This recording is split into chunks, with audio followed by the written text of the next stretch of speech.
আজ কিছুক্ষণ আগে class 12 fourth semester HS 2026 environmental studies অর্থাৎ পরিবেশবিদ্যা বিষয়ের যে পরীক্ষাটি হয়ে গেল, অর্থাৎ এটাই শেষ পরীক্ষা ছিল তোমাদের।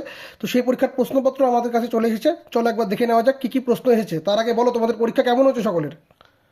প্রথমেই তোমরা 2 নম্বরের প্রশ্নগুলো দেখে নাও। গতকাল সাজেশনে যে যে প্রশ্নগুলো বলা হয়েছিল এবং যারা যারা আমার ভিডিও ফলো করেছে, আশা করি তাদের কোনো রকম অসুবিধা হওয়ার কথা নয়। তারা কিন্তু সুন্দরভাবে উত্তর করে আসতে পেরেছে বলে আমার বিশ্বাস। তো এর পরবর্তী বিষয়ে চলে যাওয়া যাক। যাদের যাদের প্রয়োজন রয়েছে প্রশ্নপত্র, তারা স্ক্রিনশট নিয়ে নিতে পারো। তো দেখে নাও এখানকার প্রশ্নগুলো কী কী রয়েছে। এগুলো প্রশ্ন প্রত্যেকটা কিন্তু বলা হয়েছিল গতকালকার ভিডিওতে এবং আমাদের ভিডিওতে আলোচনা করে দেওয়া হয়েছিল। এখানে পরবর্তী ধাপের প্রশ্নগুলো, বড় প্রশ্নগুলো দেখে নাও। এই প্রশ্নগুলো কিন্তু বলা হয়েছিল, যারা যারা একটু পড়েছে, একটু কনসেপ্ট নিয়েছে, তারা আশা করি খুব ভালো পরীক্ষা দিয়ে আসতে পেরেছে বলে আমার বিশ্বাস। আর এই পার্টে যে প্রশ্নগুলো রয়েছে দেখে নাও, প্রত্যেকটি প্রশ্ন কিন্তু সহজ হয়েছে পরিবেশবিদ্যা। যারা যারা একটু পড়েছে তারা আশা করি খুব ভালো ফল করতে পারবে বলে আমি মনে করছি।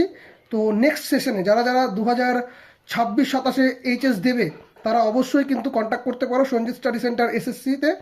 অনলাইন বা অফলাইন দুইভাবেই টিউশন পড়ানো হয়ে থাকে।